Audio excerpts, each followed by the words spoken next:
આજનો આ કાર્યક્રમ મહેશભાઈ બાબુભાઈ કે જેઓનો વિખર અવદાન રહ્યું છે તેમના શ્રદ્ધાંજલિ આપવા માટે અહીંયા આપણે ભેગા થયા તો આપણે સૌ પહેલા 2 મિનિટનું મૌન રાખીશું. તો બધાને વિનંતી છે કે આપણે 2 મિનિટ માટે આંખો બંધ કરીને શ્રદ્ધાંજલિ રૂપે મૌન કરીએ.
આજે ડોનેશન કેમ્પમાં આપણા જિલ્લા પંચાયત અધ્યક્ષ ભાઈ ધરમભાઈ, આપણા સરપંચ ભાઈ શ્રી ગોવિંદભાઈ ઉપસ્થિત, ધીરુભાઈ ઉપસ્થિત, મહાનુભાવો, સભ્યો અને ગ્રામજનો, ખરેખર આપણી વચ્ચેથી જે આપણે કહીએ કે આપણા પંચાયતમાં આપણા પાયાના પથ્થર તરીકે જેમ અહીં ફરજ બજાવતા હતા એવા મહેશભાઈ બાબુભાઈ હરપતિ, જેઓ પંચાયતમાં આપણા સફાઈ કર્મચારી તરીકે કામ કરતા હતા અને એમનું દેહાંત 15 દિવસ પહેલા હૃદય રોગથી થયું. ખૂબ દુઃખદ વાત છે અને એમના સ્મરણાર્થે જે પંચાયતના સરપંચશ્રી અને સભ્યશ્રીઓ મળીને જે પરિયારી ગ્રુપ ગ્રામ પંચાયત તરફથી બ્લડ ડોનેશન કેમ્પ રાખી મેં જે શ્રદ્ધાંજલિ આપવાનું જે કાર્ય કર્યું ખૂબ ઉમદું છે, ખૂબ સરાહનીય છે. હું ખરેખર આ કાર્યને પ્રશંસા કરું છું અને જે હેતુથી એમના સ્મરણાર્થે જે એમને શ્રદ્ધાંજલિ આપવા માટેનો કાર્યક્રમ રાખ્યો છે, હું પણ મારા અને મારા પરિવાર તરફથી આપણા મહેશભાઈ બાબુભાઈ હરપતિને શ્રદ્ધાંજલિ અર્પિત કરું છું અને એમના પરિવારજનોને આ જે દુઃખ આવી પડેલું છે એ દુઃખમાંથી બહાર નીકળવાની પ્રભુ પરમાત્મા શક્તિ આપે એવી પ્રાર્થના કરું છું.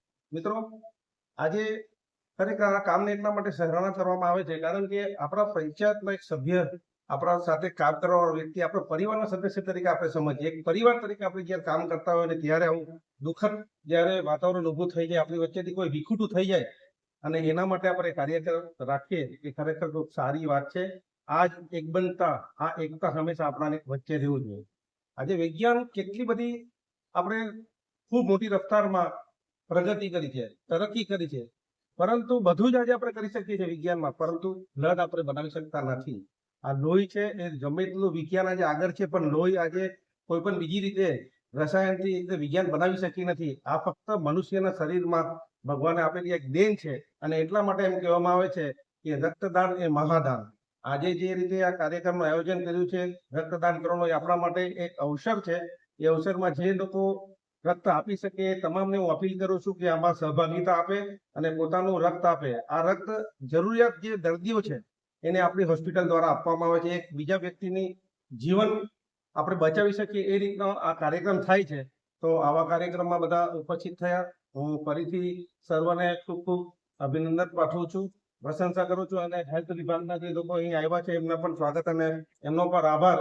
અને જે ફરીથી આ ભાવિકભાઈ અને તમને અને તમારા ટીમને જે આ વિચાર તમારા અંદર આવ્યો, આપણા જે પાયાના પથ્થર જે આપણે ગણાતા એવા આપણા કર્મચારી, જેના લીધે આપણું પંચાયતનું નામ થાય, પંચાયત હોય કે મ્યુનિસિપાલિટી હોય, આપણા જે સફાઈ કર્મચારી છે એ લોકો પોતાની ફરજ બજાવે છે ત્યારે આપણી પંચાયતનું નામ થાય છે કે આ પંચાયત કેટલી સાફ સુથરી છે, અહીં ગંદકી નથી. તો આપણા સફાઈ કર્મચારી છે એમના આજે દેહાંતને લઈને જે આ કાર્યક્રમ રાખ્યો, હું ફરીથી એમને શ્રદ્ધાંજલિ આપું અને આપણા પંચાયતને, પંચાયતના સભ્યોને, તમામ જે પંચાયતમાં રહેવાસીઓ છે એમને ખૂબ ખૂબ મેં અભિનંદન પાઠવું છું. ખૂબ ખૂબ આભાર. ધન્યવાદ. વડેલી મુદ્રા પંચાયત વતી આજે શ્રદ્ધાંજલિ કાર્યક્રમના સાથે બ્લડ ડોનેશન કેમ્પનું આયોજન કરવામાં આવ્યું છે, જેમાં આપણે જોઈ રહ્યા છે કે ખાસ કરીને અમારા પંચાયતમાં જે સફાઈ કર્મી તરીકે કામ કરતા અમારા મહેશભાઈ બાબુભાઈ હળપતિ, જો 20 વર્ષથી અહીં પંચાયતની અંદર પોતાનું પરિવાર પંચાયતમાં સફાઈ કરીને ચલાવતા હતા. આજે આપણે જોઈએ છે કે પ્રધાનમંત્રીજી જ્યારે સ્વચ્છ ભારત અભિયાન આખા દેશને ચલાવ્યું છે, ત્યારે આવા જ એક કર્મચારીના અને આવા જ આપણા જે સ્ટાફ છે સફાઈ કર્મી, એમાંથી જ આપણે આપણું નામ આગળ વધારી રહ્યા છે, આપણું દેશનું નામ આગળ વધારી રહ્યા છે.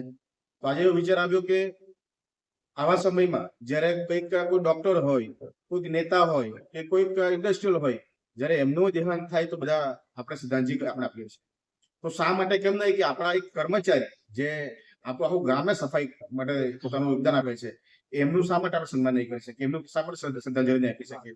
આવું એક ધ્યેય લઈ એમના પરિવારને સાથે રાખી આપણે અને પંચાયતના બધા જ સભ્યો, સરપંચો, અમારા જિલ્લા પંચાયતના પ્રમુખ શ્રી ધરમભાઈ, અહીં ઉપસ્થિત આપણા સ્ટેપ અપ ફાઉન્ડેશનના વિશાલભાઈ ટંડલજી, જેઓ આપણે ત્યાં ઉપસ્થિત રહ્યા અને આજે જે આ કાર્યક્રમની અંદર શ્રદ્ધાંજલિ આપવામાં આવી, તેમજ આપણે આજના દિવસે એલાન કરીએ છીએ કે મહેશભાઈ બાબુભાઈ જે અવસાન થયું છે, એમની જગ્યા ઉપર જે જગ્યા ખાલી પડી છે, એ જગ્યાને આપણે એમના છોકરાને આજથી આપણે નોકરી લગાડી આપણે એમના પરિવારને ફરીવાર એક સ્ત્રોત ઘર ચલાવવા માટેનું આપણે એમને યોગદાન આપીએ છીએ પંચાયતથી. અને બીજું કે અહીં બ્લડ ડોનેશનમાં જે પણ મારા વોટ્સએપના માધ્યમથી જે પણ યુવાનો બહેનો આવ્યા છે બ્લડ ડોનેશન માટે, એમનો ફરી એકવાર આભાર વ્યક્ત કરું છું. કારણ કે રક્તદાન એ જ મહાદાન છે. અને આપણે વિશાલભાઈ કીધું તેમ આ કોઈ ફેક્ટરીમાં નથી બનતું, એક મનુષ્યના ભગવાને આપેલી દેન છે, એમાં જ લોહી બને છે. એક ઘટના કહીશ આજના સંદર્ભે. મારા પંચાયતની બાજુમાં રહેતો એક રિક્ષા ચાલક છે ઉત્તમભાઈ હળપતિ, જો રિક્ષા ચલાવે છે. અને એક દિવસ એવો થયો કે એમનો ફોન આવ્યો કે ભાઈ બેન છે, રિક્ષા બેઠી છે, કોણ છે ખ્યાલ નથી, પણ એની છોકરી એડમિટ છે મોટી હોસ્પિટલ, એને બ્લડની જરૂર છે. જ્યારે અમે ત્યાં ગયા અને એમને બી પોઝિટિવ હતો, મારો બી પોઝિટિવ, હું આપી દીધું ત્યાં લોહી. અને તે સમયે એ બેનને આપણે ઓળખતા નથી, પણ જ્યારે એ ભાઈએ કીધું કે પેલા ભાઈ આપીને ગયા છે, બેન આવીને પગ પડી રડે છે, ત્યારે આપણે અહેસાસ થાય છે કે એક લોહીની શું કિંમત છે. એટલે આવા જ સારા કામ કરવા માટે હું બધા જ મારા ગામના વડીલો, ભાઈઓ, બહેનો તેમજ આખા દમણના બધી જ પંચાયતના સરપંચોને, જિલ્લા પંચાયત મેમ્બરોને વિનંતી કરીશ કે આવા મહિનામાં સમજો કે આપણે એક મારી સુઝાવ છે આ મીડિયાના માધ્યમથી, જો આપણે 2 પંચાયત મળી દર મહિને એક કેમ્પ કરીએ તો લગભગ 16 પંચાયતના આપણા 16 મહિના નીકળી જાય. અને બીજું કે ઇન્ડસ્ટ્રીયલ 1 મહિનો લઈ લે, 1 મહિનો હોટલ રિસેપ્શન લઈ લે, 1 મહિનો ગવર્મેન્ટ સર્વન્ટ લઈ લે, તો લગભગ વર્ષમાં એકવાર પાછું આપણને બ્લડ આપવાનો મોકો મળશે. તો આવી રીતે બ્લડ બેંકને પણ રાહત મળશે કે આપણે બ્લડની ખપત પડશે નહીં. જો આપણે મારા મેસેજથી બધા આવી રીતે જાગૃત થતા હોય તો બહુ મોટી મહેરબાની. અને આજના દિવસે બધી ઉપસ્થિત થયા, બધાનો આભાર. ધન્યવાદ.